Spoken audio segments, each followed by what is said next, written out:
You have a part of your very cool book that is dedicated to awkward celebrity encounters, which I'd love to go into a little bit, just because they are my favorite moments in my life when I've encountered people who are famous, and it happens to people all the time, but for some reason it's very funny when it involves an A-list star and you realize, oh, this is just sad and pathetic and screwed up. You go in with the best intentions. My new thing is like, I will not now approach anybody because it's too nerve-wracking. I'd rather just stand back. I mean, who did you have? Like, is there anyone that comes to mind where you feel like you messed up the encounter? Well, there's one I've talked about before, but definitely I did a stand-up tour for a while, and it was part of it. But the truncated version was just, I hadn't had coffee yet. It was really early in the morning, and I go to this coffee shop on the Upper East Side, and I get mine, and I sit down. I'm just about to have it when I see that the person in line who's standing shoulder to shoulder with me, I'm sitting having my coffee on a tall stool, and he's right there, is Arnold Schwarzenegger. And it was just this great moment because he recognized me and wanted to say hi, but had nothing to say. And I haven't had and he hasn't had his coffee, and I just got my coffee, and it's early, and it literally just became coffee, And I was like, yes, no, I'm having, it's good in the morning. And I went, yeah, it's good in the morning. It's good in the morning to have, and then there was a long pause, and he went, to have the coffee. And I went, yes. And then there was a long pause, and he went, it wakes you up.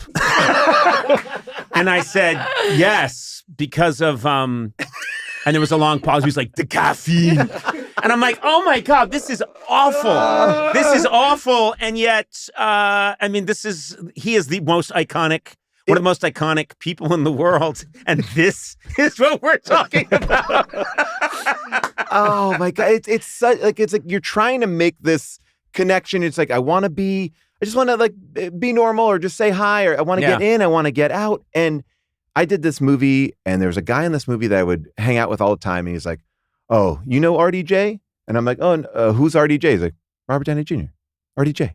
And I'm like, oh, no, I don't know him. He's like, we're buds. And I'm like, all right, great. And every day told me about RDJ. And at first I was like, is this guy full of shit? And then I knew a couple people in his orbit, RDJ's orbit. And I was like, you know this person? He's like, oh, yeah, that guy's great. I'm like, so it sounds legitimate. This is a guy you're getting to know who knows Robert Downey Jr., apparently. And now I'm like, okay, this guy knows RDJ. So Comic-Con comes up, and he goes, hey, if you're in Comic-Con, say hey to RDJ for me. And I'm like, well, that's never going to happen, but sure, great. Yeah, I'll say hi. And so lo and behold, I get in this place where I'm on the way to go to an elevator, and I'm stacked up against Robert Downey Jr. And he's dressed like a Tony Stark because he's going out there to promote Iron Man 2. And now my wife is with me. My wife was in Zodiac with Robert Downey Jr. She's at my side. And I don't know what comes over me, but I'm like, hey, RDJ. I don't know why I called him RDJ. Oh, no. Right? Oh, no. But I've been hearing it every day, RDJ. Oh, no. And I'm like, Paul, no. And at RDJ, as soon as I say that, my wife, who's been holding my hand, just lets go. Like a parachute. She's like, I disassociate. Disappears. Eject. Like just ejects. And I feel that. And now I'm like, and he turns and he looks at me. I'm like, hey, I know, and I won't reveal this guy's name. I go, I know so-and-so. And he looks at me like I just spoke an alien language. Like he's like, what? I go, I know, it's so-and-so. And I know Sam Chiswell. Yeah, right. Yeah. And he's like, oh, and again, nothing's happening. And so I'm getting nervous. I start giving more examples. Like, he's got these tattoos. He did this one thing. He did this. And he's just looking at me. And now his bodyguard's turn. Like, and now I feel, and these bodyguards are huge. Like, their necks are bigger than my thighs, and and every part of my body is like sweating. And I'm just trying to prove, like, I'm not crazy. I know, somebody told me, I know you. Now you're like a gambler who's losing big at the table, but you can't leave. Right. You got to keep throwing in. And I'm like, I didn't even want to be here in the first place, but I know this guy. He knows, and I don't, and he goes, hey, man, I don't know who you're talking about. Oh. And I'm like, right. And I don't know what to do. So I say, like, I'm sorry, I must have gotten you confused with somebody else. Oh, no. And after I said RDJ, and then under my breath, they go, Robert Downey Sr.? What? What? Because I'm like, in my mind, I'm floundering and I'm trying to keep it. And I said, Robert Downey Sr., like, maybe it was your dad? Yeah, because you know how we all get you two mixed up. Hey, was Robert Downey Sr. Iron Man or Robert Downey Jr.? A man that I couldn't recognize her. And then, thank God that elevator came. And I ran out of, I was like, I'm not getting on. I couldn't get on that elevator. I couldn't do it. And that has lived with me, this awkwardness. And I look over at June and she's like, what were you doing? And years later, I had a friend who was on Avengers and they were like, come to set. And No. I go to set and I'm like, it's fun, having fun. And then Robert Downey Jr. walks on set. And I swear to God, he made eye contact with me. And I felt like every moment just came back. Like, he's like, I remember you. You're insane. And I was like, and I literally was like, peace, got to get out of here. I left the set of like, it was like the coolest set I've ever been on. It was amazing. Big giant action scene. And I'm like, see you later. Bye. Gotta go. Can't be here. It's too awkward for me. Here's the one difference between us, because it gets really bad, and then the guys, the security's looking at you. And you know how I'm fascinated with how I could make a bad thing worse. Yes. It's just my favorite thing to think about. And so I'm just obsessed with the idea that he says, hey, man, I don't know who you're talking about, that I would reach out and grab his wrist and say, you will acknowledge me before this elevator door opens or else. Like, what can I do in this situation to because no, and then I would have to Even somehow with those make bodyguards there? Yeah. Oh, because if they came forward, if they started to come forward, I'd say, you don't want to mess with me. You have no idea what I'm capable. I would keep doubling down. And I'd say I have a razor in my shoe. I would keep saying things that up the ante more and more to try and make it, because the only way to make it better is to make it so much worse. Yeah, just keep on pushing it over the limit. It really, and it's Mr. like, Downey's coming with me. You'll get a call from an undisclosed location. And he will admit over the phone that he does know that guy I'm talking about. And none of you are going to do jack shit about it. I'm going to kidnap him, bring him to this man, show him. Did you ever tell your friend? I was just going to ask that same question. So I wimped out again because I didn't know what, so the movie had wrapped at that point. So I finally see him years later and I'm like, should I do it? Should I do it? And June's like, don't. What are you going to get out of this? So he's going to say, oh, he must have. And he was right. He was right in my sights to be like, you screwed me over. You don't know Robert Downey Jr. And I didn't do anything. I walked away from it because what are you going to get out of it? There's no fun of it. It's like, at that point, it's like he was like, oh, he must have gotten confused. I gave him too many specifics to get confused. I don't know what happened. Can I ask you about the Christopher Walken encounter? Oh, yeah. Because that's, first of all, he's the character that he just continues to fascinate. And I got to know. So when I first came out to LA, just with my dad on a trip together, we did this thing. How old are you at this point? You're probably fifth grade. Yeah. Right. Okay. We go on this thing called Hollywood on Location. You go to this little place, you pay $75 and they give you the locations of everything shooting in LA that day and the stars that are in it. And I was like, this is the best thing. So you could just drive to set. We went to the set of Simon to Simon and Highway to Heaven, met Man, Michael. you are dating yourself. Oh, yeah. 100%. I mean, this is. We're on the set of Simon and Simon.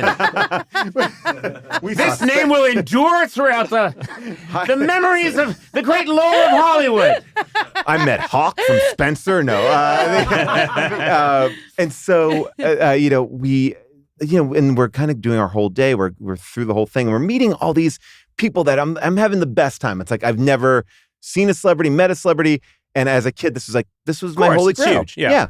And so the last place we go is this movie is shooting. It's called Communion. And I'm like, I don't know if there's a religious movie. I don't know. I'm going to go to this.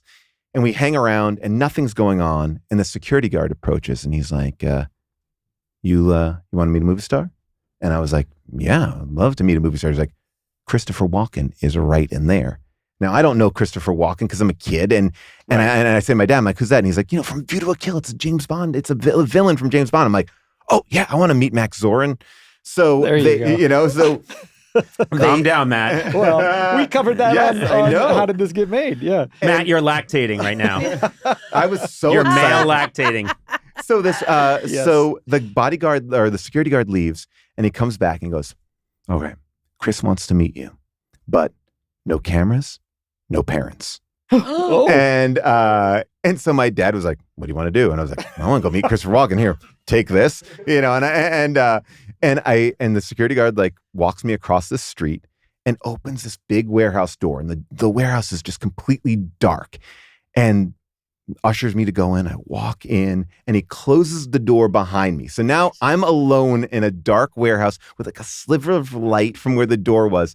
And I'm standing there and I don't still really know Christopher Walken. I don't, Right. And from out of the darkness comes this face. And this movie Communion is about a man who like communes with aliens. Uh-huh. So, and I guess this is a part in the movie where he is really in it with the aliens because he's pasty white. His hair is all slicked back. And I swear to God, he's wearing these insane contact lenses. Oh my God. And he comes. So his face looms out of the darkness. It's like you're at the bottom of the sea and, where you can only see inches ahead of you. God. And then a creature just comes out of the mist. And he's like, and forgive this terrible impression because he's like, oh, hello, little man. And I was like, I'm seeing this guy and I'm like, and I don't know what to do. And he gets down on his knees to get like an eye, and he's like talking to me. And I've never, and again, this is celebrity is all new to me. And I have like my autograph book in my hand, which is not even an autograph book. My dad's a pharmacist, and it was like like a pad with like drugs on it. Like it was literally. I still have it. Vicodin. It says like Vicodin on the top. I'm like, can you sign this? And he's signing. It says Jamie Gertz on it 10 times in a child scrawl. So he's signing this thing, and he goes, we're making a movie about aliens. Do you believe in aliens? And I go, yeah. And he goes, yeah, pretty interesting stuff. Yeah. And I'm like, okay. And then he grabs me by both shoulders and pulls me in. Now we're like, he's again on his knees, so we're eye to eye. He goes, don't let anyone tell you what you can or cannot do. Whoa. And then also don't let anyone grab you by the shoulders when you're in 5th grade in a dark warehouse. Yeah. And then he after that stranger has insisted no parents may be present. No parents, no cameras. No cameras, no parents. Now send the boy and I can grab. And then just set me on my way. And I have this random Christopher Walken autograph. And that's the other thing too. When I got in there and he first introduces himself to me, he goes, the light hurts my eyes. And I was like, all right. It was really like, I was like, great. Holy shit. Really. And he's so, I just love that he had some advice to impart on me and he gave me some good advice. Yeah. And in the actual, when you examine the story, he's being a really nice man. Yes. Yeah. That should be made very clear. Yes. Nothing. So he's in a dark warehouse. Yeah. And he's requested that a child be sent in. These are things that... He could give that advice with the parent present, too. Or the camera. Holding a camera. No, listen. That could have been totally fine. I have the same rules. Sona, working for me that I've often said over the years, send the child in. Sans parents. No cameras, no parents. No Sona, problem. Have you rented the dark warehouse? I know all Not the the dark same one. warehouses. Not the same one as last time. That had too much light. I also think that like no one told me that he was going to be in full character makeup too. That's another crazy thing. Like I'm seeing this adult like fully just like I gotta watch that movie at one I think point. he was like wanted to kind of freak you out on purpose, like bring the kid in, this will be funny. I think it Doesn't sound like it. I don't think so. I think he was like if I really look at it, I'm like he's in crazy makeup and he probably doesn't want a picture because he doesn't want that look to get out there. I don't know, but it's so funny that he was like, I need to impart something on this kid. That's I need cool. to talk to him. And it was great. It was the best experience of my life because it was so, I didn't appreciate it at the moment as much, but now it is one of those things where it's like the best.